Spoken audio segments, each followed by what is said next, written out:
Welcome to Tokyo Game Life, a Tokyo-based video game podcast focusing on Nintendo and gaming culture in Japan's capital. Your host Mono here to bring you a slice of gaming life from Tokyo. YouTuber 4amLaundry joins as we chat about retro game shopping in Tokyo. We talk about the best hotspots for classic games in the city, the ever-changing state of retro game collecting scene here in Japan, and give some tips on how to get the most out of your retro shopping experience. In the game section, I look at Kairosoft's Japanese town builder Heian City Story. And yes, even more updates about Switch 2 in Japan. Let's get started with the feature on retro game shopping in Tokyo with 4amLaundry.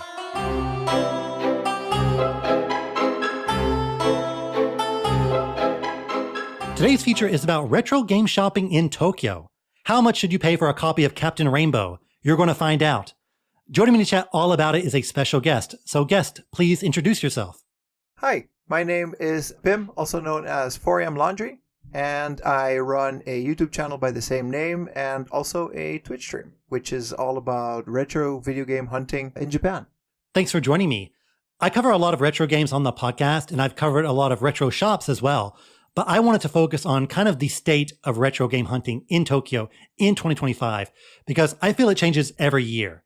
But first, I want to ask about your YouTube channel, 4amLaundry, where you make videos about hunting for retro games, both in and outside of Tokyo. So what inspired you to create your channel?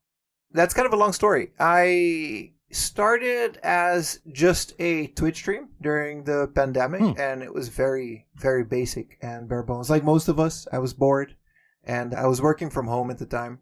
And I figured, hey, why not give this Twitch streaming a try? Which very quickly evolved into IRL streaming, which was relatively new at the time. It was a completely different environment for IRL streaming as it is now. But yeah, slowly I just started merging my hobbies. I've been collecting retro video games for, I always say it's over 10 years, but it has to be 15 years by this point, since about 2010. So I was just like, hey, I go to these thrift stores and Hard Off and all these places in Japan anyways. So why not just do this live? So slowly I started incorporated that into my content.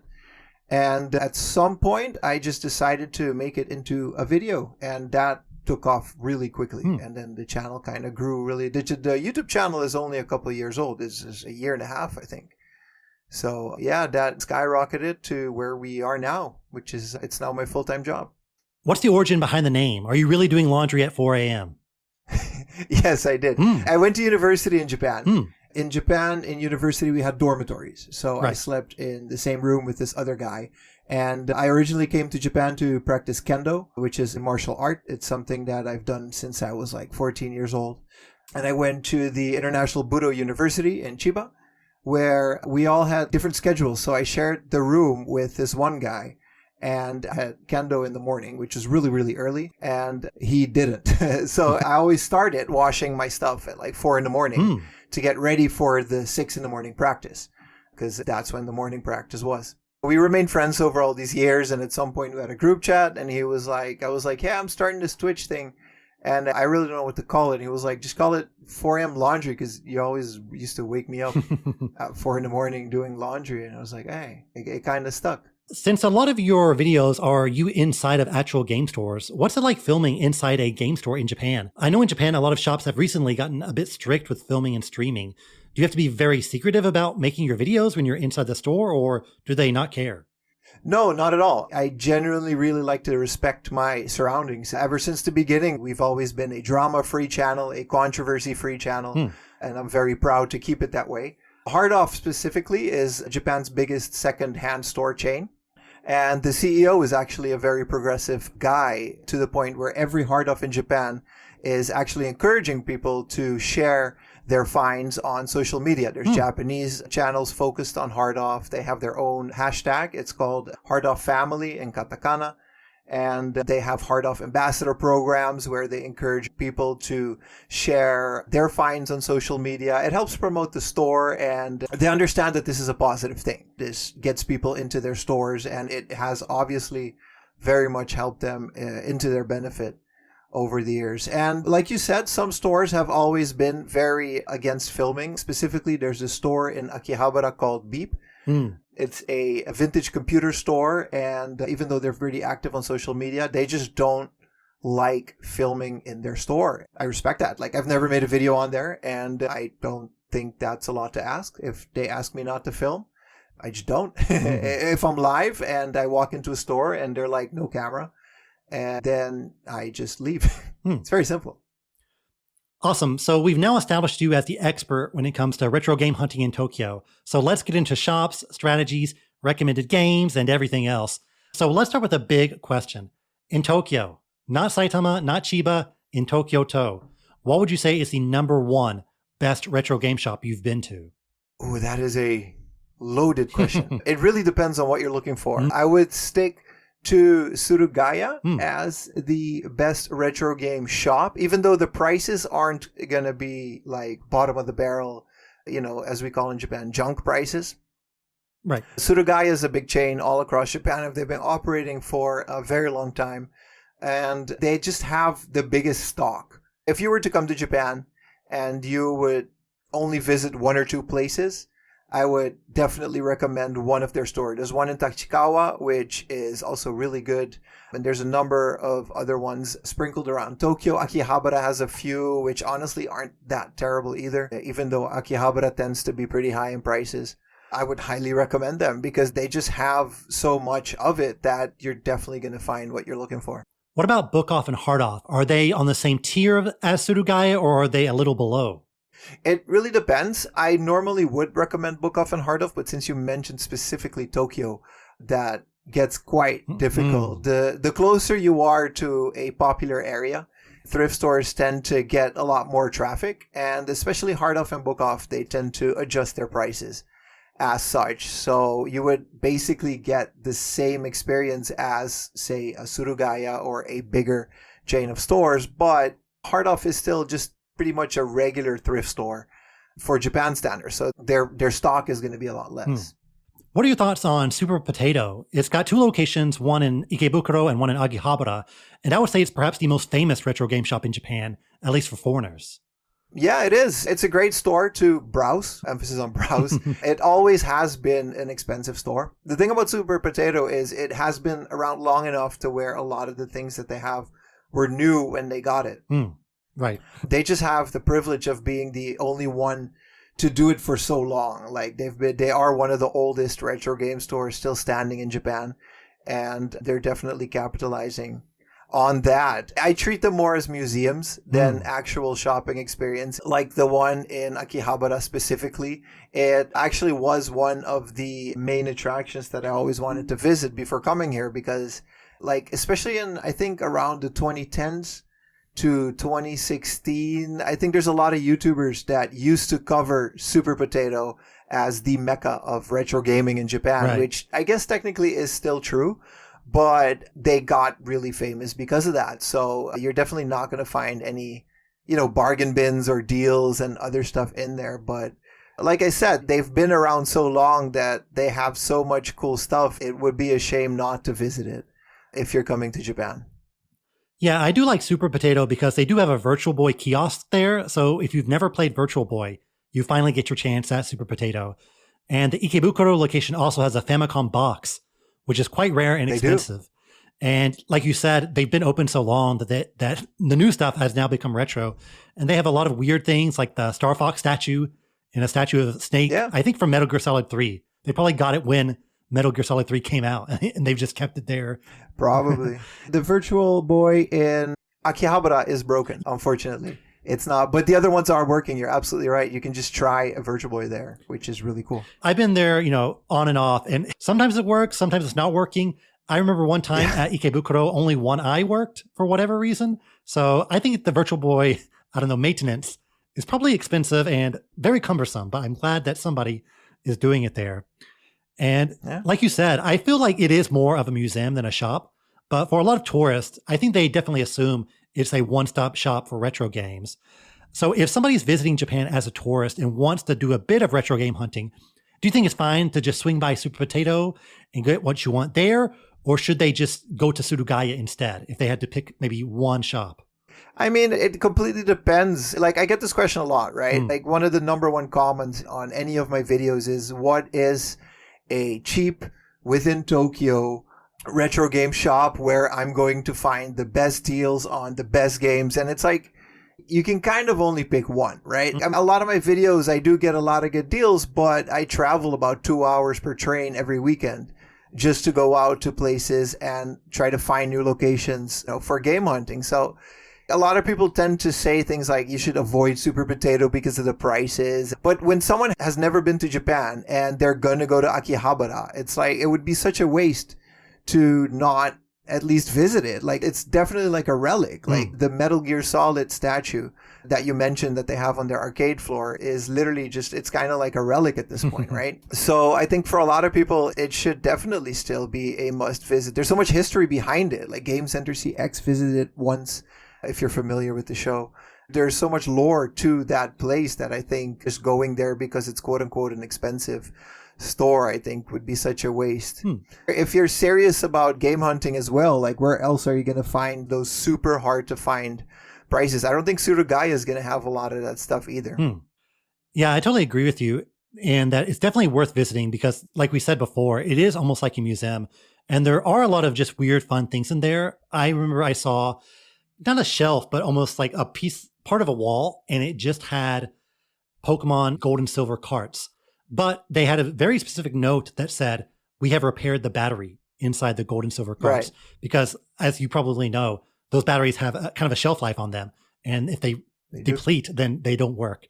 And I thought, oh, wow, this is a lot of care to make that note. They're not just selling the game by itself and like, oh, maybe it works, maybe it doesn't. They took the care in repairing the battery.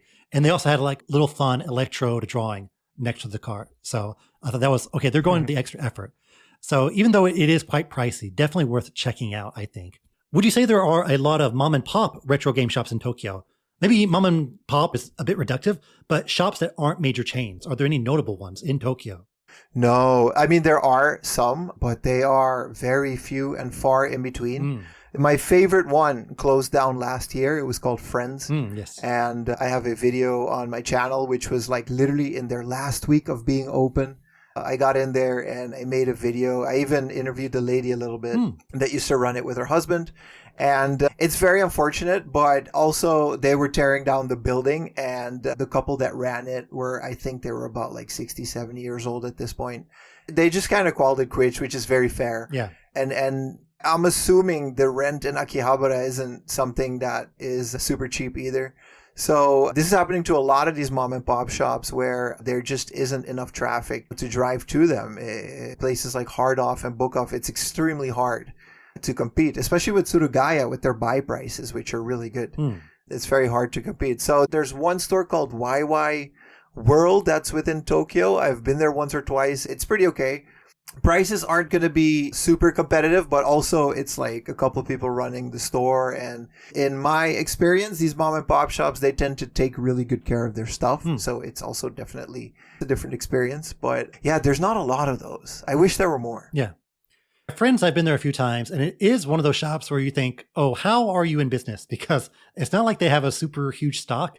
They did have interesting things, but yeah, so they eventually closed down, which is kind of sad because even though I still like kind of going in there, even if I didn't really shop or buy a lot of things there, it was just fun to go inside. Yeah, from judging by the comments on that video that I made, a lot of people really liked it because it's one of those stores that has been around long enough to where their Dreamcast and their GameCube games were new and they were published. Like one of the things they were selling when they were closing down was actual shipping boxes for these games that they actually received the games in from the factory. So Nintendo branded cardboard boxes with it said on it, I think it was A Link Between Worlds for the 3DS. And they've had these games coming in new when they were new. So a lot of people really like that store for, again, some of these rarities or these games that they've been looking for a while, which may be a little more expensive than the competition, but you're going to get them in almost brand new condition and you're going to support a local business. So a lot of people had a lot of positive things to say about that store. And yeah, in terms of how they stay in business, I think they just own the building and that's why they closed when it got torn down. It has to be something along those lines. Is there a surprising place in Tokyo where you were able to nab retro games, a place that you never expected to sell any? There's two spots that come to mind. One, you can't really do that anymore. It's called Akihabara anime theater, something like that. It's that big building in the middle of it. They used to have a bin in the middle of it, which just like had junky Game Boys and stuff for a couple thousand yen. This was during the pandemic, so it's not fair to say that now, but back then you could still get some really good retro gaming deals. And it's actually a store that only has like anime figures and a bunch of stuff.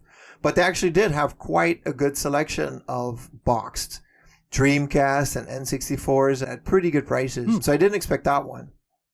And then the other one is a store called Traders in the middle of Akihabara, which recently opened a new location, which is like 8 floors worth of basically everything. And their retro game section, which you would expect games there because they advertise it and they always have had them, but they're pretty affordable. They weren't going super crazy with charging hundreds of bucks for something that should be like $20. I actually found some games from my own collection that I didn't expect. I don't expect to find deals in Akihabara in general because it's such a touristy place, but I can actually recommend that store because they did have some pretty good deals, pretty much competed with some of the games Hard Off was selling.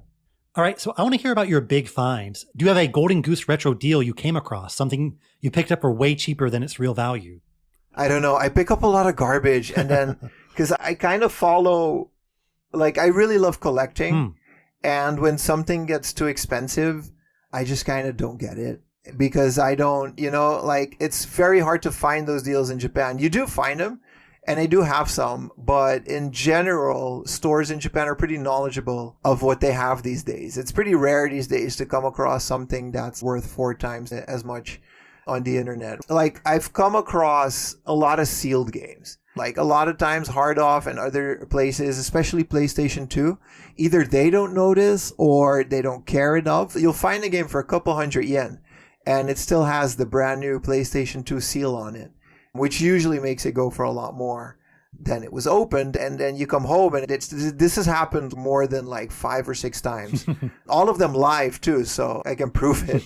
But yeah, you come home and then there's a seal on it. And then it's like this other shops would have charged like 4 times as much for this. And I paid a couple hundred yen. Pretty happy about those. Is there anything you're looking for that you haven't found yet? No, and there's a specific reason. I never go out looking for something. Because like I said, I like the thrill of the hunt. There are things that I'm looking for. There are certain series of games that I would like to have all of them, so to say. But I never go out looking for specific games because you're not going to find it. That's just how it works. Even though we're very blessed in Japan to have all of these places where we can find games. I don't think, like if you go, today I want to find, let's say Super Mario 3, which is like a really common game. Right. But, for argument's sake, today I want to go find Super Mario 3 on the Famicom. And I want to find it in the box, and I want to find it with a manual. And you're not going to find it. And then your day is always going to be a disappointment. Right. As to where you just go in with an open mind, and you're like, I don't know, this store's really expensive, but I'm sure there's a bargain in here somewhere. And then you walk out with some PlayStation 1 game you never heard of for like 400 yen. I love finding stuff like that. And it's also part of like learning while I'm doing it. There's so many games that I've like, you mentioned before, like I'm the expert on retro games. I highly disagree with that. I just really like doing it.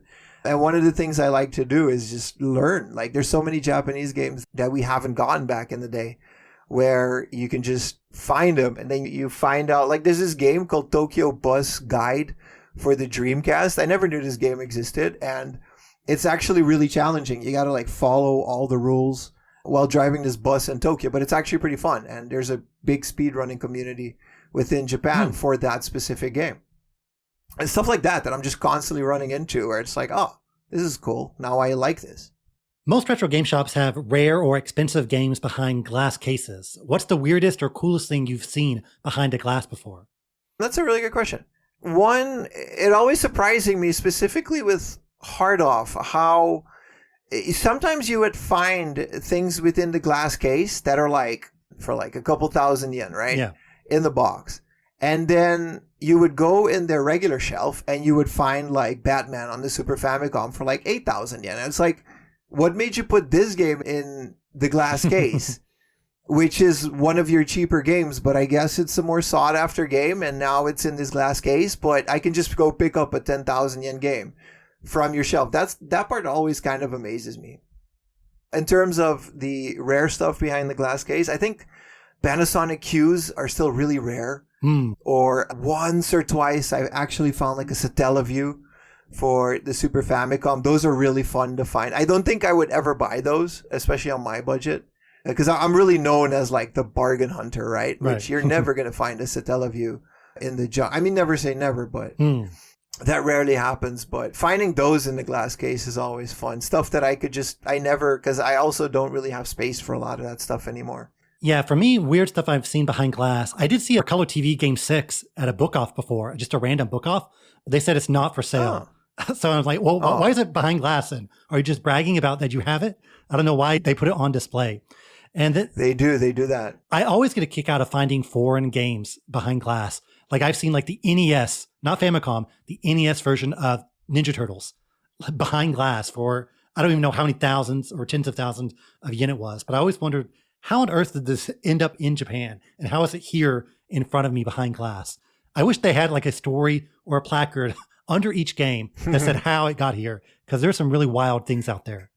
That's actually fairly common once you get to Yokosuka and other military base areas, which obviously that's how they got here. But it has happened. Yeah, you could just find, and it's always someone's collection. It's never a random assortment of games. It's always like a stack of NES games that was clearly someone's, Zelda and someone's Mario and someone's whatever. But it's always fun when that happens as well. Yeah, Surugaya there's so my next video that I'm actually editing right now has a couple of those, and Surugaya always has at least a handful of those. I don't know why, but maybe they just consolidate them all from wherever they buy them, or I don't know. But it happens. It's surprising how much it happens. Yeah. Have you noticed any particular trend when it comes to retro game shopping recently? For example, are retro game collectors snatching up Wii U games or something? Yeah, Nintendo stuff has always been on the rise. One thing that we kind of joke about within a few people on specifically Instagram is that, Biohazard? Yeah. Like Biohazard 1, 2, and 3 on the PlayStation 1, they used to be 500 yen games, right. 400 yen games. They used to be in the bargain bin. Overnight, at some point, they became 2,000-3,000 yen games, and nobody can tell me why. Nobody knows why. Specifically, Book Off started this trend. There's a guy on Instagram called Kyoto Gamer, and he noticed it, and I picked it up, and I was like, hey, and then I started tagging him every time I found one in my Instagram stories, and then this other guy started doing it, and then now we have this network of people that are in Japan that notice things and tag each other in these trends. And it's specific that, like, it's very obvious that they're doing it because Biohazard also at one point skyrocketed in the West, and I guess they're just following the trend. But yeah, it's noticeable that literally overnight, with no particular reason to my knowledge, that went from like a bargain bin junk game to a 2,000-3,000 yen game. It's very unfortunate, but hey. Yeah, I've definitely noticed that trend as well. By the way, Kyoto Gamer, a multi-time podcast guest. So listeners, if you haven't listened to our episodes with Kyoto Gamer about Nintendo Museum and Super Nintendo World, go listen to that after this episode. So the stock and prices of retro games, they really do seem to be just going up in Japan. I think the clearest example, like you said, for Biohazard, for me, one that I really noticed are, of course, Pokemon games. When I came to Japan in 2017, you could easily find a loose cart of, for example, Pokemon Yellow for maybe 500 yen. And even then people were saying, oh, a loose card of Pokemon Yellow for 500 yen is too much. And I remember also in 2017, I found a row of boxed copies of Pokemon Crystal in a random heart off, not too far from Tokyo. I think it's maybe technically in Saitama, but it is like the edge. It's on the border. But at this heart off, boxed copies of Pokemon Crystal were about 1,000 yen each. But now I've seen boxed copies of any Game Boy Pokemon game hit 5,000, 6,000, or even 10,000 yen. So you said that there's been kind of a sudden spike. Would you say it's more of a sudden spike and not year-to-year inflation? It actually has a very clear explanation. During the like, I'm with you on that. I found Pokemon Blue, which is like the rarest one, for like 800 yen in the box at a book off when I first came to Japan in like 2018, right? This used to be a common thing. Like you said, a couple hundred yen for a cart, and then you didn't pick them up because there were so many of them, and nobody actually cared. But what happened was during the pandemic, Japanese sellers figured out that people in foreign countries were buying these. Like everything started, like Surugaya started selling things online. Slowly but surely, people started, like I also figured out at one point I got rid of my Final Fantasy collection because I had all of them on the PlayStation 1, but I wanted them with the spine cards. So I'm like, whatever, I'm never going to find these spine cards. I sold them all for like 100 yen a piece on Mercari for a stack. Huh. And then, like, this was during the pandemic, and then I got a message in Japanese, and it's like, yeah, please make sure you pack everything correctly. We will not be inspecting it, but we will be shipping it through to a foreign buyer. And messages like that started popping up pretty frequently to where I think a lot of people started noticing that. And this also probably led to people looking them up online to eBay and other places where people were actually paying for them across overseas. And the yen also taking a huge nosedive. And all of this, I think, collectively basically led to specifically Pokemon, but a lot of other franchises as well, to just skyrocket within 1 year. We're talking about games that literally used to be a couple hundred yen are now thousands of yen or like 10,000 yen almost really quickly. Like a lot of comments I get on my videos is, why is this guy so cheap? Why is he refusing to pay this? This is a good deal. And it's like, no, it's not a good deal. Like, if you were here, like, at least even 1 year ago or 2 years ago, this would, like, half price wouldn't have been a good deal. And that it's very hard to establish because, like, obviously tourists, you know, their money is worth a lot more with the exchange rates. They're willing to pay a lot more just blindly. Like, they don't care what's $10 more, but $10 at one point for us was like, what, 1,700 yen, which is not a lot, right? Yeah. For me, I used to be a network engineer, by the way. So that, like, my salary, it was okay, but it wasn't that much. So I was really, you know, frugal with the stuff that I would buy every month. And, you know, for someone that is just visiting Japan, they don't care. Like, it doesn't matter. So it's very hard to establish what the prices are and what they're going to be because, like you said, it's been 1 year and it's already been so crazy. Like, who knows where all of this is going to be in the next year, right? Like, people keep paying it and they keep charging more for it, they being the thrift stores.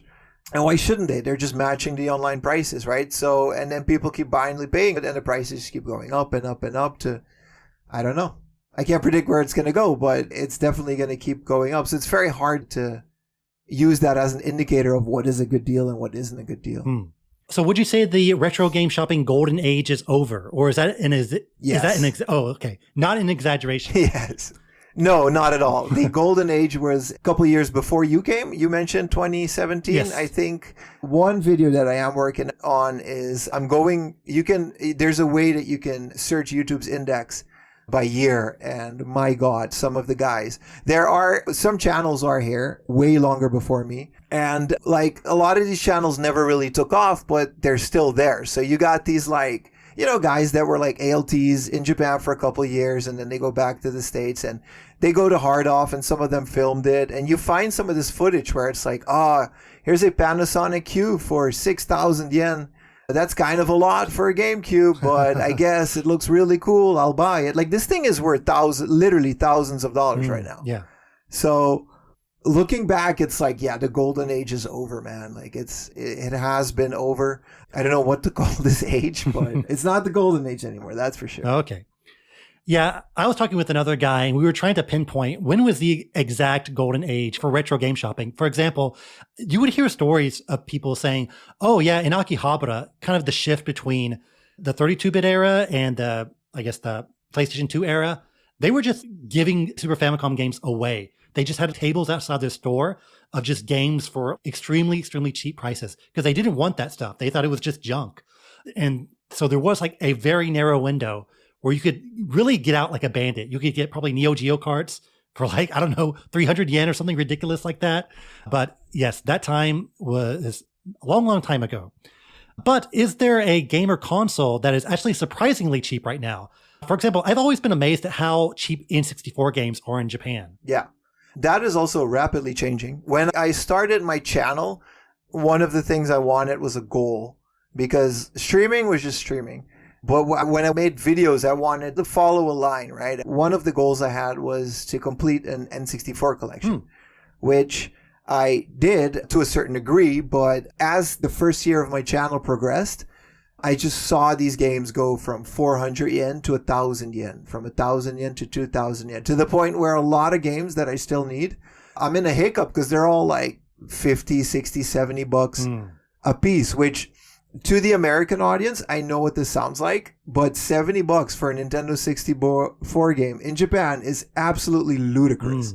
Like $70 US is an insane amount of money for retro games. Like you said, people didn't want this stuff for a very long time, which is usually my answer to a lot of the criticism is, yeah, YouTubers kind of blew up the price, which is, I do take some responsibility for that. But you have to understand that for decades, YouTubers in Japan existed. Right. And nobody cared. Nobody cared because they had Japanese games, and Japanese games just weren't that interesting to the general public. Japanese people didn't care about them. Western people didn't care about them because they couldn't read Japanese. For a very long time, like you mentioned, you could get most of this stuff for pennies on the dollar because nobody wanted it. I remember when I was collecting in 2010, I was buying bucket loads of Japanese games and I was importing them to the Netherlands because it was simply so much cheaper than the Dutch or the American variants. And at that point, Europe was actually one of the first countries to really spike in price. So we could still get American games for cheap, which led to Japanese games for cheap, which led to the whole Japan rabbit hole thing. But yeah, it's very surprising how quickly some of these consoles are rising. But to answer your question, I think the Wii right now is in its golden age. There are a lot of places where they're giving Wii games away. Like I was in a book off not that long ago where every Wii game was like 100 yen with 50% stickers on it. Like we're talking 50 yen games for Mario, you know, like all these bangers up. For me, the Wii is like one of my favorite consoles, and it's so overlooked by a lot of people because it's cheap, right? Like this is one of the reasons I never picked up this many games in my first couple of years in Japan. It makes it feel worthless, if that makes sense, because it's cheap, and then the store treats it like, you know, disposable junk. So why would I hoard this? So that's literally where the Wii is right now. A lot of people don't care about the Wii, except for like a few titles. The Wii U is also kind of on that point, and people tend to overlook it, where I'm pretty sure in like 5 years, those games are going to be skyrocketing as well. So can you get a copy of Captain Rainbow for very cheap? No. Not Captain Rainbow? That's one of those things with the Wii. It's cheap, except for certain titles, right? So one of the titles that recently skyrocketed was there's a 30th anniversary of Kirby in Japan, which I think there's a YouTuber called Scott the Waz. He mentioned that, and then I noticed that game just kind of go from like 1,000 yen to like 4,000 yen. Then the Fatal Frame series have never been cheap. Things like that have never, even though the games were cheap, those specific titles, I think Captain Rainbow is one of them. But I have to admit, I've never found it in the wild. So, all right, let's look into the future. When Switch 1 becomes a retro game console, let's say in 15 years, so all the way into the year 2040, what do you think people in Japan or tourists coming to Japan will be snatching up? Switch games? They already are. Switch games are like 20 to 30 bucks cheaper than in the West. It's one of the reasons they put a tax on the Switch too. We call it the gaijin tax. The Japanese version is like 200 bucks cheaper than the Western, because Nintendo just, when the Switch 1 announced, the Japanese people specifically couldn't get a Switch. Everyone was buying them with the currency, shipping them overseas. For whatever reason, I think it has to do with shipping, obviously.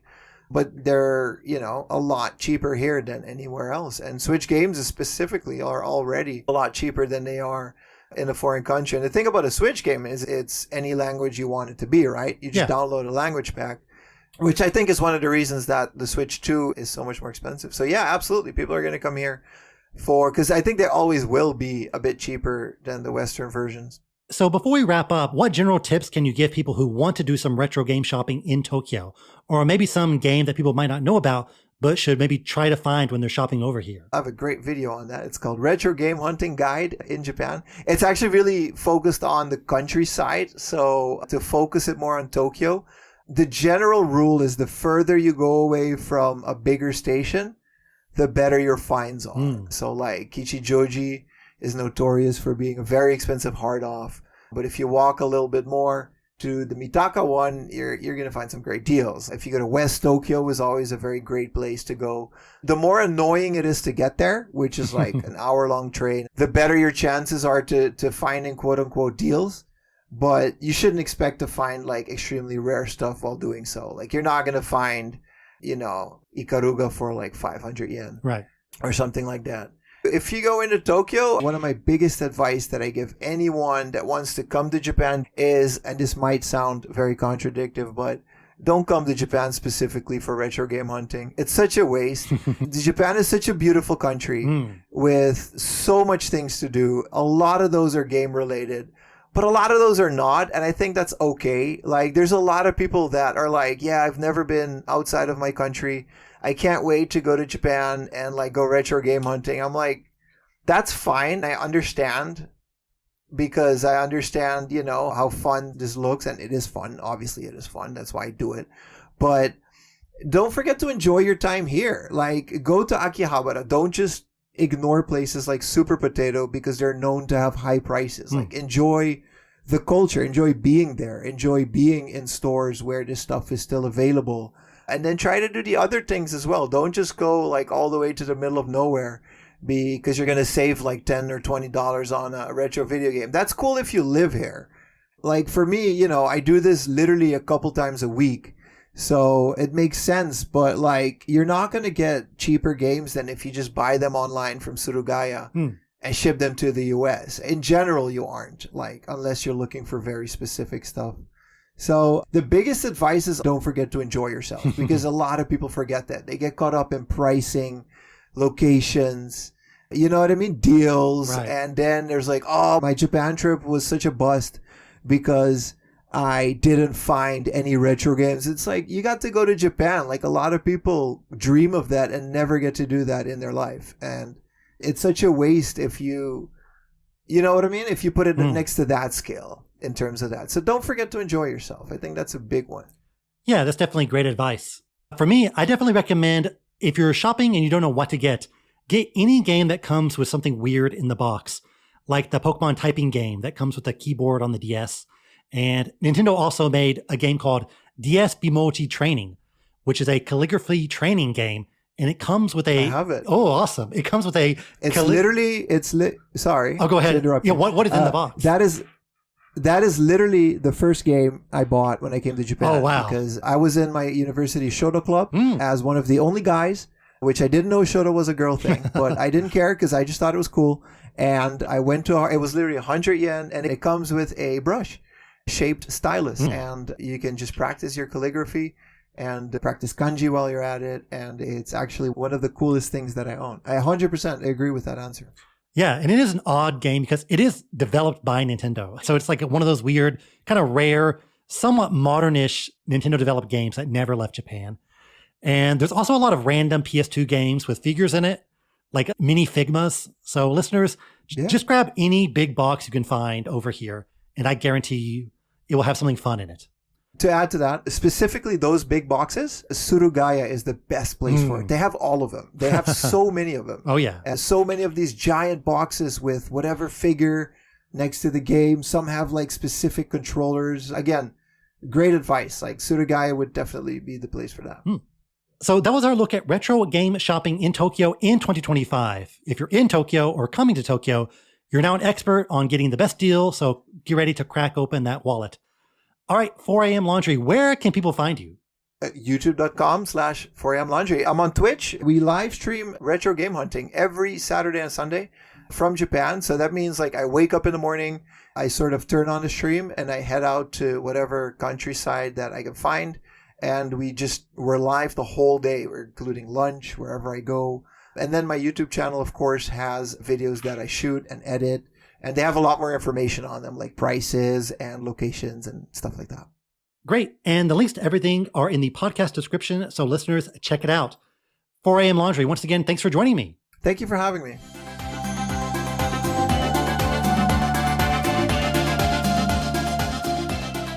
Not talking about a retro game this time, although it does kind of look like one.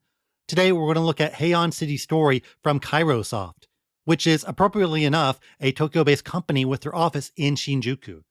Honestly, not too far away from Square Enix's headquarters, so you really never know what companies are close to each other until you see it for yourself.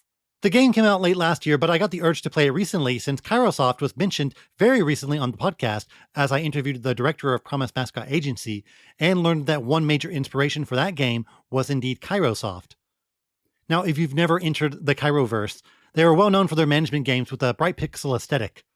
Their big breakout hit was Game Dev Story in 2010, where you run a game studio, but since then, they've made games based on literally anything you can imagine. There's a baseball management game. There's a sushi restaurant management game. There's games where you run a ski resort, or a farm, or a dungeon, or an airport, an arcade, a ninja village. Think of any concept, and Kairosoft has probably made a game about it. So since they've covered pretty much every topic in the universe, they've got to dig deep sometimes, and I would say making a Heian-era town builder is a fairly deep pull. For those not that versed in Japanese history, the Heian era was a period in Japan from the late 8th century to the late 12th century, so quite a long time ago.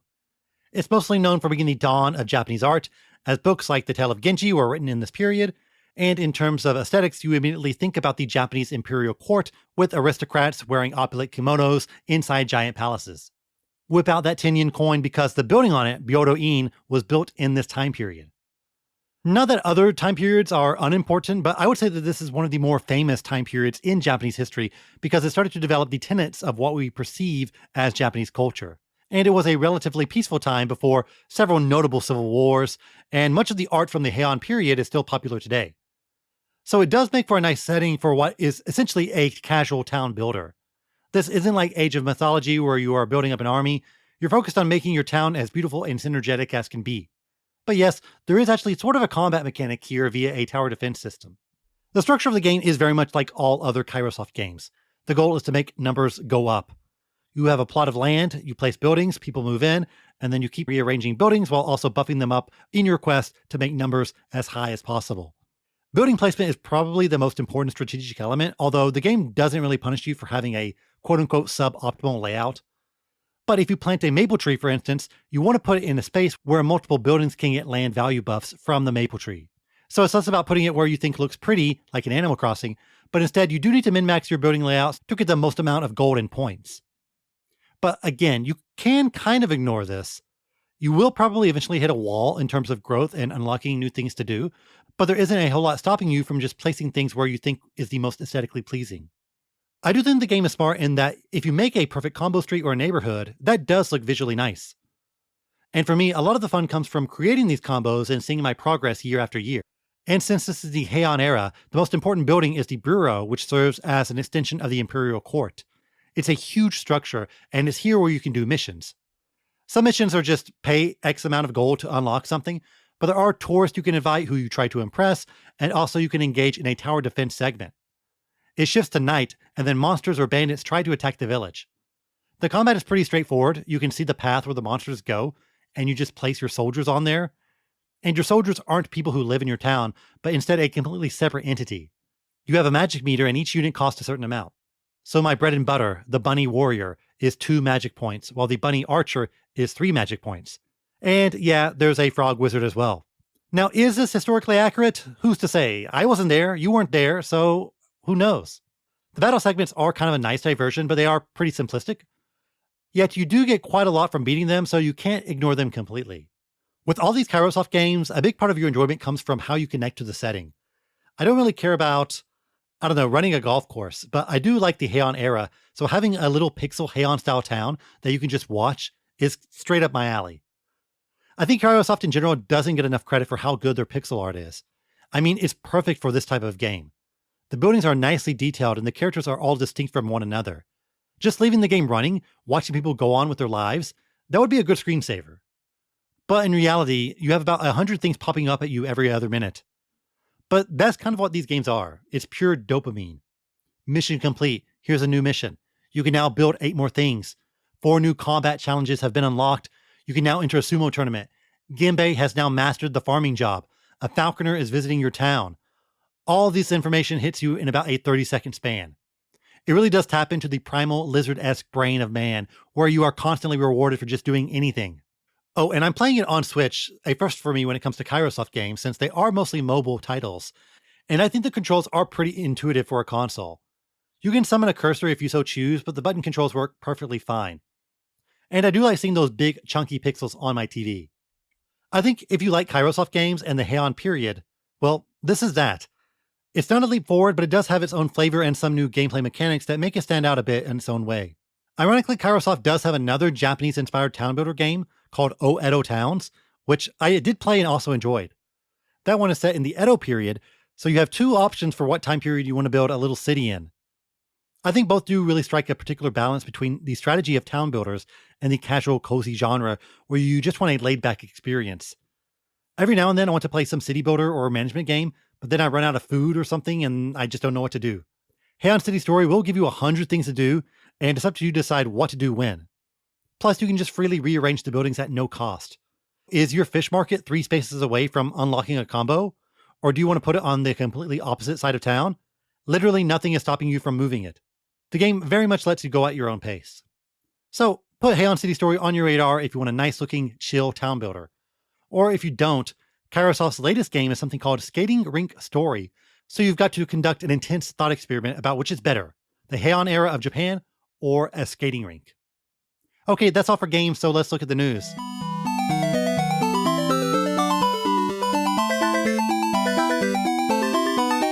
Switch 2 Direct was about a month ago, but there's been an absurd amount of news, both good and bad, and so many changes.